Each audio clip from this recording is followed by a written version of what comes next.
Okay, you guys remember do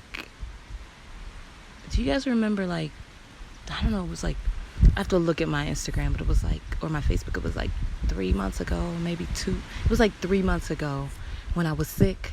Do you guys remember that? I'm not even kidding you. It sounds exactly like this virus. I had it for 3 weeks, and it was intense, man. Remember I was telling you guys, it was so intense. I was coughing a lot every night, and I'm sure that the mold in the house that I lived in didn't make it any better, but I really felt like I was gonna die some nights. It was really the coughing was so intense, and it was this crud that was getting stuck in my windpipe, in my lungs. It was this thick, really thick. I have asthma, so I'm kind of used to it, so I just assumed it was my allergies and my asthma. But I'm kind of thinking that maybe it was the virus. And I was eating really unhealthy then too. And now that I understand what this virus actually is, what a virus is in general, now that I understand what it is, now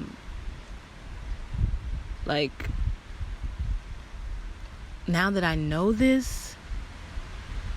And okay, so basically the video that I sent out that most of you guys didn't watch, but you should watch it.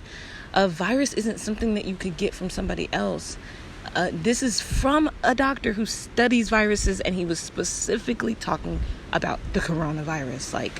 Okay, so basically what he was saying is viruses in general don't come from other people. It comes from an unhealthy environment, within your body.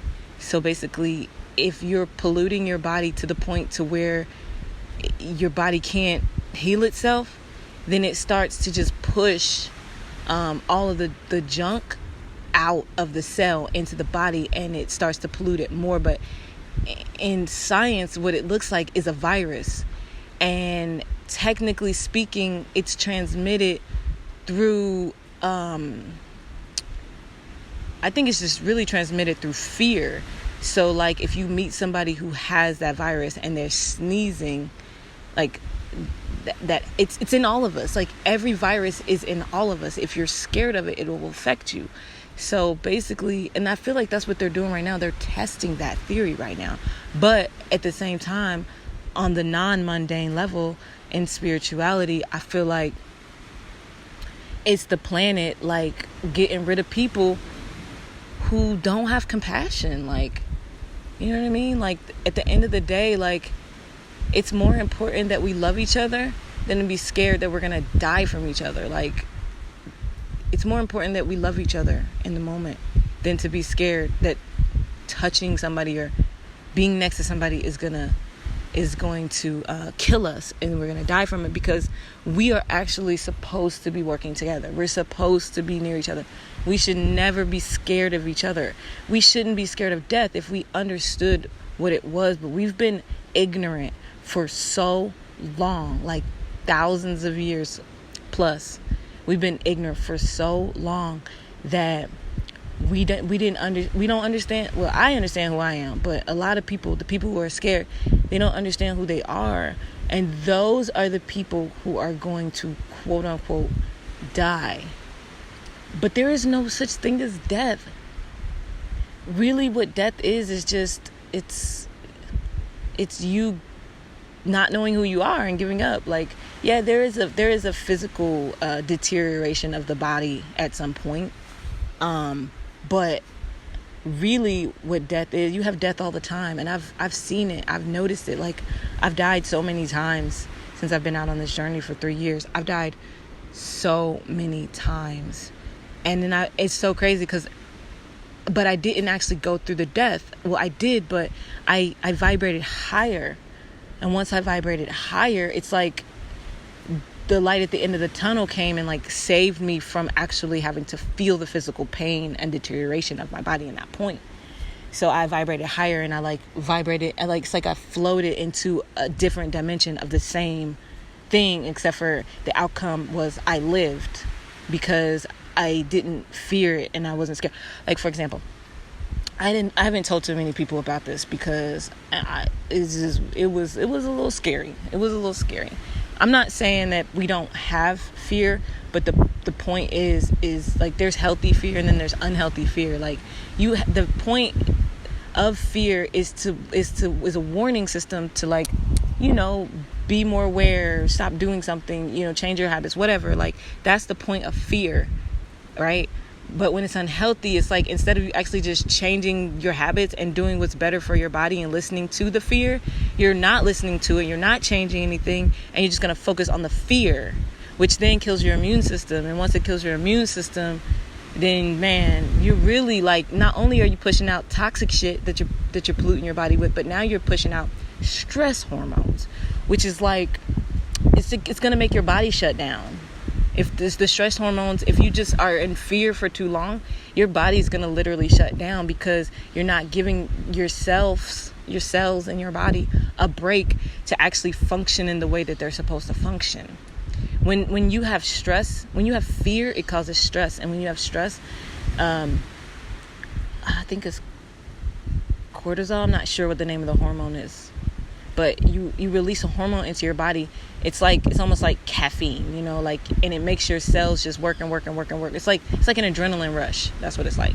You know what I mean? Like, your cells just work, and they don't realize that they need to sleep because they're just awake. But at some point, they're just going to shut down all at the same time. And if they shut down all at the same time, then you die. Well, if you're scared, you die. If you're not, then you'll just wake back up. It'll be like a dream. It'll be like a sleep. But anyway, back to the point of this. I really think, okay, so I was in the ocean. I was with my friends. I was in Costa Rica, and I was in the ocean, and I was swimming. And I really just wanted to go out there just to rinse off my body because I had sand on my body. It was like midday, maybe. Yeah. And so I went out into the ocean, and I was walking. And as I was walking, the sand, like, dipped really quick into, like, this pool. Like, and I just kept walking. I didn't think to, like, turn around because it wasn't that far out. It wasn't even that far. But anyway, I dipped into this pool. Like, and so instead of the water being at my waist, which it wasn't even at my waist yet, it was like at my like at my thigh when it dipped down, and then it went to my waist, and I kept going, and it dipped down, and then it was like at my shoulders, and I'm thinking like, I stopped at that point, but I'm thinking I'll just like swim, like tread water here. But then as I started treading water, the undertow started to pull me out to sea. It started to pull me out further and further out into the ocean. And I was sitting there, and I was like, I was swimming, and I was thinking like, man, I'm getting really far away from the shore. So I went to go try to, like, put my feet on the ground, because technically speaking, I could put my feet on the ground when I stopped and started treading water. But when I reached down to feel, there was nothing there. And so then I started to, like, try to swim back, like, and it was just like, it was a lost cause. Like, it was hard as fuck. Like, I have never felt in the resistance. It was so much resistance. And I, like, just started swimming back, right? Like, I started swimming back, but I couldn't. I was literally still being moved out further and further into the ocean. So finally, I was like, and then also, I had got to this point where, like, my toe could feel my toe could feel this rock. It was like a coral or something under. It was like barely could feel it. Like, it was like scraping it barely. Like, my head was like butting like above the water, like my mouth. Like, I had to pull my neck, my chin up to, like, stay there, and I could feel this. And I was holding on to this coral with my toenail. That's how I was holding on to it. And I ended up being right in a riptide, and like right there. And the pull from the undertow was so strong. It was so strong. But I was holding on with my toenail, and the riptide was coming over my head and, like, basically, like, going into my mouth. Like, and I'm, like, trying to, like, swim up to, like, like, stay there. And it happened like 2 or 3 times in a row. And I'm, like, literally, like, choking on I'm swallowing water at this point and gasping for air, because I really never got a chance to really take a really good breath. Because the riptide just came out of nowhere. And so now I'm stuck in the riptide, and the undertow's trying to pull me out to sea. And I'm trying to swim back, and I'm freaking out because,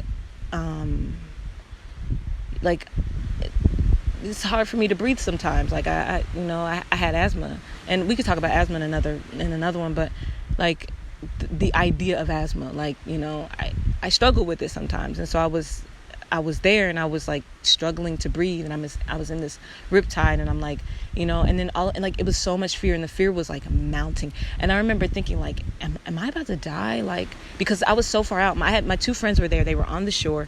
They were there, but they weren't paying attention to me at all because it happened so fast. I mean, they were talking to each other. It just happened so fast. It literally happened within like 3 minutes. Like, it was so fast how fast it pulled me out. And so I'm out there, and I'm like struggling, and I'm like scared, and I'm freaking out. Like, I was freaking out at that point. And so what I did from that point was something came over me in my mind, and it was like, relax. It was like, relax. It just told me to relax, right? And so I relaxed. And I like kind of